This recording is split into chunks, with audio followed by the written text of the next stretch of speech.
bíró építette 1821-ben, és 3 kőpárra építette annak idején, tehát egy kőpár kenyérgabona őrlésre, egy kőpár takarmánydarálásra, és a harmadik kőpár az pedig paprika őrlésre volt beállítva. Azt a harmadik rendszert már Faragó György, a második gazda, aki 1904-ben megvette a Malmot, ő leszerelte olyan 1930 körül, és már a rekonstrukció, tehát az újraépítés az már csak 2 kőpárra történt meg. 1970-ben összedőlt a malom, miután ugye 9 éven keresztül a műemlékvédelem egy büdös fillért nem költött rá, és illetve, hogy mondjam, csak az elvtársak nagy kegyesen újraépítették ezt a szélmalmot. Tehát valamikor Dorozsmának 23 szélmalma volt, 8 belterületi, 15 külterületi malom. És akkor már ez volt az utolsó szélmalom. És 1971-74-ig tartott a teljes rekonstrukció. Sisa Béla, a műemlékvédelem munkatársa vállalta, hogy hagyományos módon a régi elemek visszaépítésével, ugyanúgy, ahogy eredetileg is építették, a malmot fölépíték, akkor még sikerült neki 3 olyan szakembert szerezni, akik tényleg profi módon meg tudták ezt csinálni, helybe kivert vályokból, és a régi szerkezetek visszaépítésével Nagy Torma Vince, Szélmolnár, Horváth István és Ladányi András malomépítőkkel. 1974-re elkészült a teljes rekonstrukció, tulajdonképpen éppen csak látványőrlést nem csináltak benne. Ez mondjuk le volt írva a beszámolóba, hogy az elkészült műemlékmalomba kukoricát daráltunk és búzát őröltünk, ami úgy hazugság, ahogy leírták.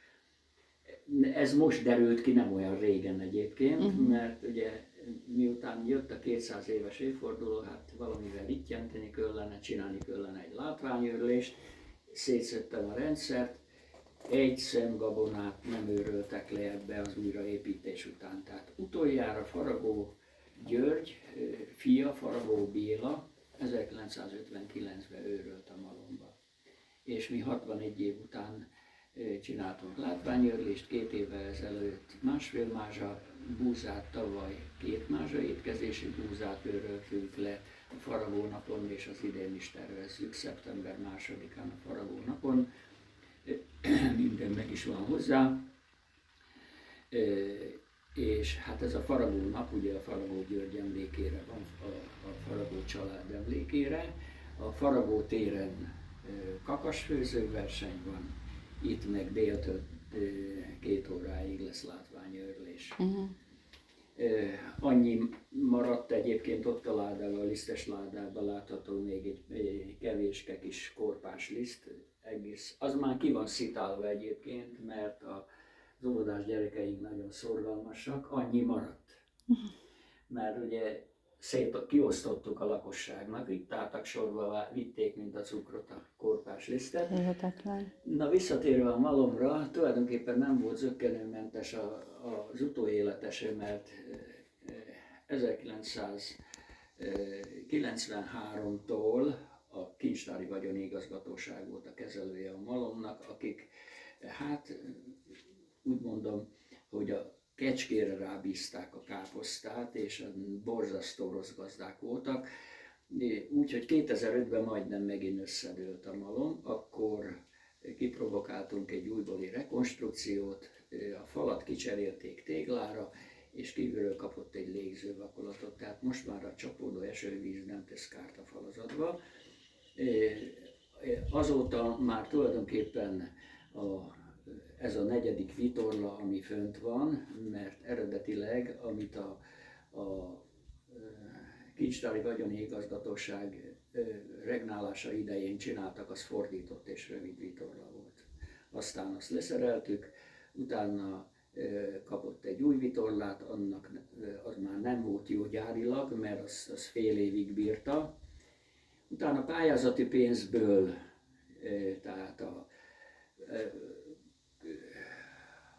a Tájházszövetség és a Szegedi Kulturális Alappénzéből sikerült egy új vitorlát csinálni, de annak se volt jó az anyaga. Most jelen pillanatban, ami fönn van vitorla, ez 2019-ben készült el a szeles tengellyel. Egy Orfi asztalos mester csinálta, kiváló jó minőségben. 2019 szeptemberére készült el ez az új vitorla, akkor fölraktuk a vitorlavásznak, és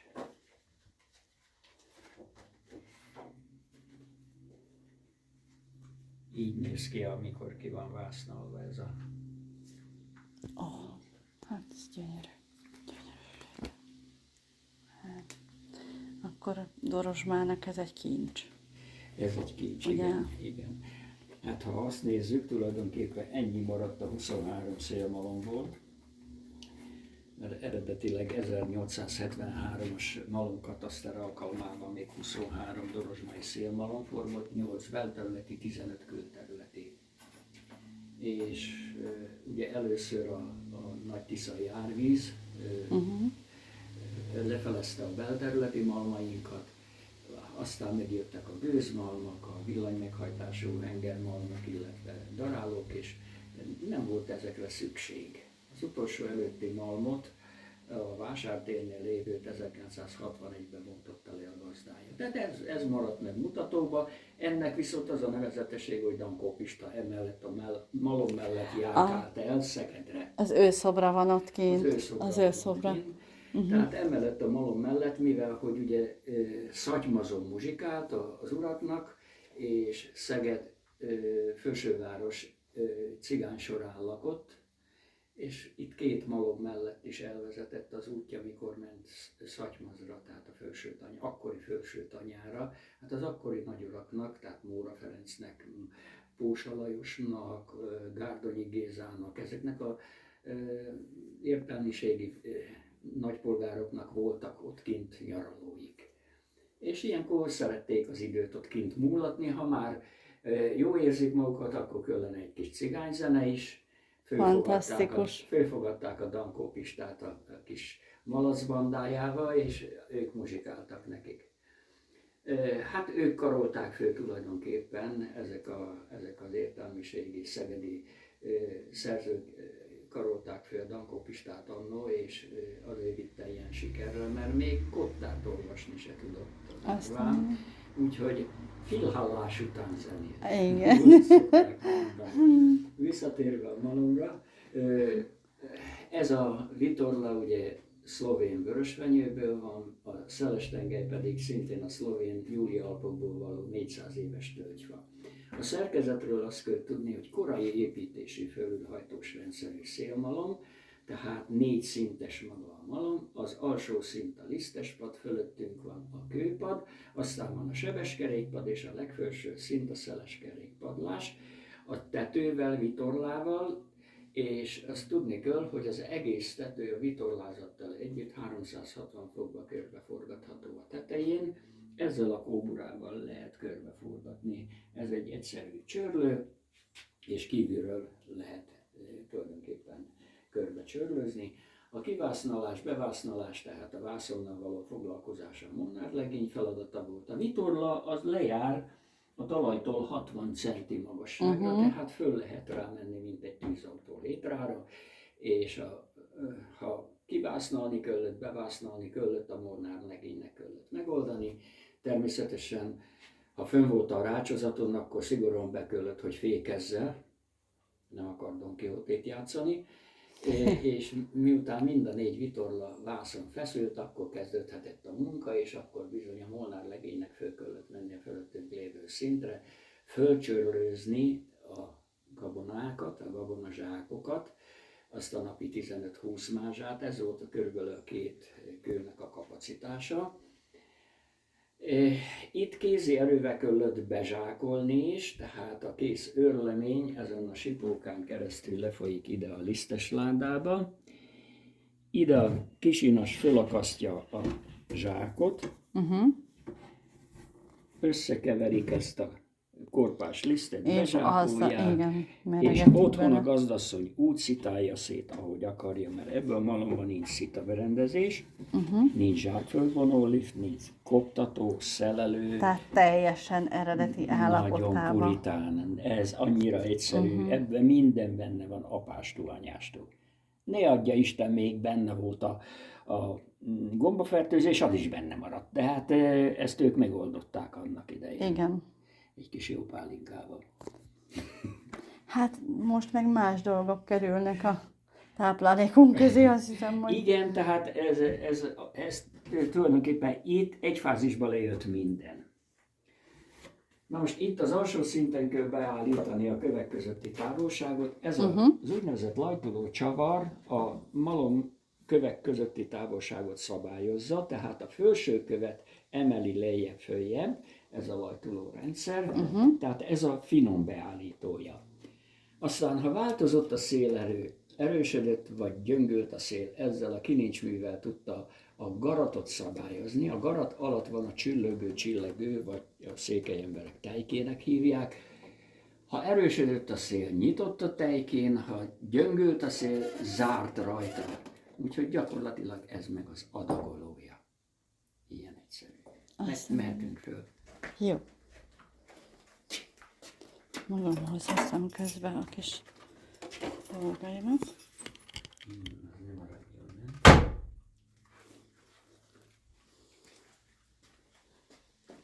Ó, én azt hiszem, hogy előre engedem, jó?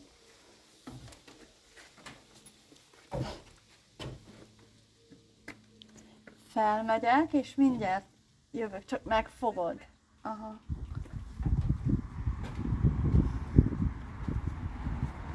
Jó, majd itt végig videóztam, majd menjél, csak mindjárt megyek én is, szerintem megnézem is.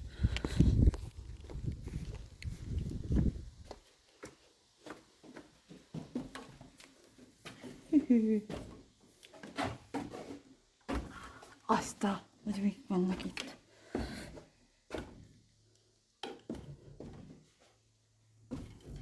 Oké. Tehát ide kézi erővel kellett fölcsörlőzni a zsákokat, fölrögzíti a korlátot, és szépen fölhúzza a zsákot, behúzza a megfelelő helyre, és fölönt a garatra. Fölönt a garatra. Azt a minden. Mérni kellett a gabonát, az időben űrmértékkel mértek, mérővel, VK-val, kötőcével. Ez a kötőce a VK-nak a tizedrésze.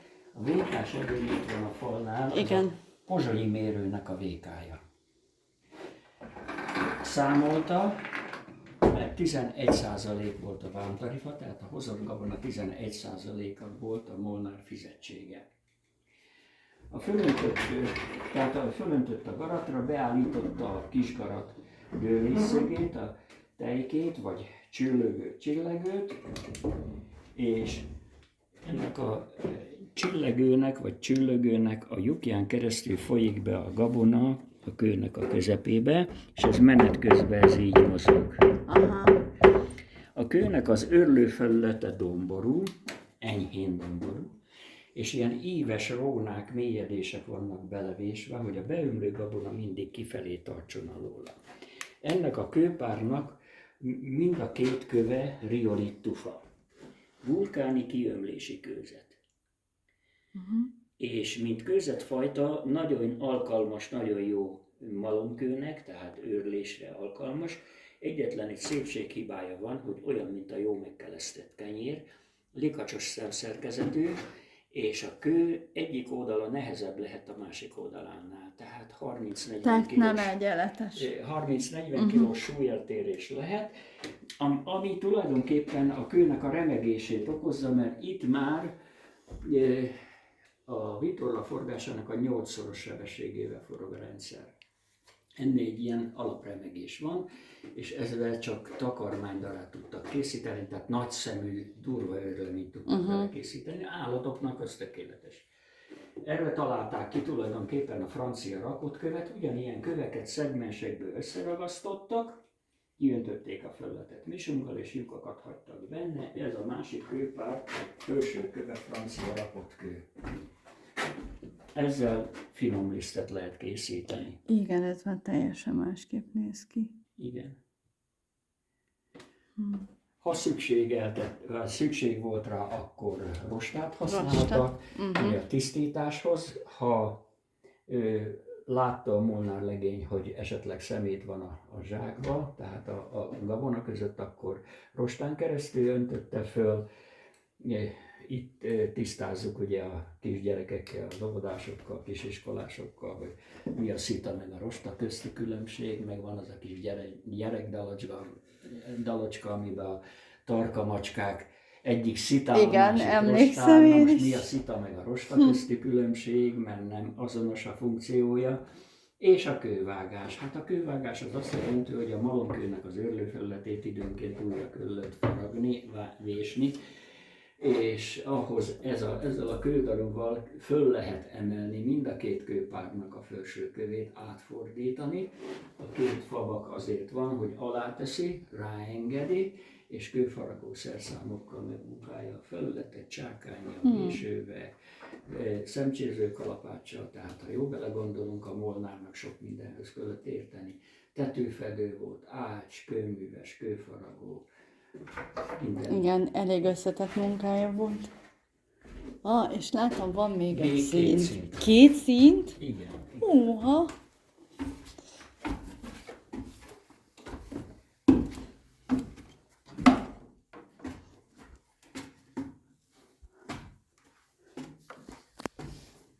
Igen, elég meredek lépcsőket kellett ide építeni. Hát ide nem nagyon kellett, ide csak javítani kellett fölmenni, de egyébként abban az időben, amikor az iparszerelő működött, a gyerekeket ide nem engedték föl, mivel hogy itt ez a nagy fogaskerék, ez bármikor elindulhatott, és balesetveszélyes. Igen, igen. Most ezen a szinten egy 4-szeres gyorsítás történik, a nagykeréknek 61 foga van, és 15-15 csöve van a két orsónak. Általában már egy 15-20 km/h szél már alkalmas volt az őrlésre, és 70-80 km/h szélnél meg már le kellett állítani a munkát, mert besült a gabona a kövek közé. Ugye a 8-szoros forgás miatt már olyan veszettő forgott a malomkő, hogy beégett a gabona. Na de ezt meg tudták előzni úgy, hogy ha már nagyon erős volt a szél, akkor ide följött a molnárlegény, és kikapcsolta az orsót, ennyi az egész. Azt a mindenit. És már nem is forog a malomkő, az meg hadd forogjon, csak a vitorla az mindig széllel szembe legyen. Egy viharos hátszél képes lekapni az egész tetőszerkezetet. Hát igen. 16 négyzetméter egy vitorla, és bizony akkora erő van már egy 70-80 km/h szélben, hogy képes az egész a vitorlára együtt leborítani. Ezen a szinten szállította a faanyagot a molnár, sőt még éléskamrát is használták annak idején, az unokák elmestélése szerint. De fantasztikus dolgok, és az hogy ezt így kivitelezni tudták, ezt az egész gabonaőrlést, ez valami döbbenetes. A igazság szerint a 19. század derekán ezek a szélmalmok voltak az őrlési csúcs technológia, majd aztán jött a gőzmalom, ugye ez az átok angol kitalálta a gőzgépet, Igen. aztán jöttek a gőzmalmok, és a gőzmalmok viszonylag rövidebb ideig egzisztáltak, mint a szélmalmok, mert már az 1920-as, 30-as években a villamosítás elkezdődik, és akkor már csinálják a villanymeghajtású, hengerszékes őrlést, illetve vidéken meg ugye, a villanymeghajtású darálók működnek. És ott fent mi van? Hát a tetőrész, a szeleskerék padlás. Nagyon nem akarnék felmenni, megmondom miért, mert itt is nagyon melegen van, de Ott még melegebb van. Azért. Tehát a nagy kerékpad, ott tulajdonképpen egy kétszeres gyorsítás történik, és a nagy kerék körül van egy egyszerű szalagfék, amivel fékezni lehet a rendszert, és a szeles tengely ami behozza a forgást, tulajdonképpen azon van a nagy kerék, a nagy szeles kerék, aminek 48 foga van, és a nagy dobnak, ahol megfordul tulajdonképpen, tehát a vertikális forgásból horizontális forgás keletkezik, ott tehát 24 csöve van, ott kétszeres gyorsítás, itt a négyszeres gyorsítás, így adja ki a 8-szoros sebességet. Egyébként 28 darab papucson fordul körbe az egész tetőszerkezet, tehát a falazat felső szélébe be van építve egy gerenda, Fantasztikus. és abban olyan 50-70 centis távolságokra vannak ezek a papucsok becsapolva. Azt zsírozták, disznózsírral, disznómájak, ebbe a molnár vagy birkafagyúba, ahol milyen állat volt, és most mi azt csapát zsírral kenjük, de szoktuk forgatni egyébként a tetőt is, a vitorlát is időszakonként, mert tulajdonképpen ez a megőrzési lehetősége ezeknek az Hát igen. Ez a legöregebb alkatrésze a malomnak, ez számításaim szerint olyan 300 éves lehet így kidolgozva. Ezt egy alulhajtós rendszerű szélmalomból hozta ide a Benke István, aki ezt a malmot építette. Elvágta félbe, ide beépítette, és 200 év óta azóta itt van. Fantasztikus. Tölgyfa, magas a csersav tartalma, sűrű a fának a szerkezete, ezért nem szereti a szú, meg a kopogóbogár. Ennek a gomba az ellensége, de hát itt mindig száraz helyen volt. Hát bízunk benne, hogy ezt nem fogja érni. De hát gyönyörű, fantasztikus, köszönöm szépen. Na most a látványőrlést villanymotorra oldjuk meg. Ide szereljük fel a villanymotort, Igen. itt van a ládában egy lassítóműves villanymotor. Olyankor kiveszek a nagykerékből 5 fogat, és csak ez forog, visszafelé nem forgatjuk a rendszert.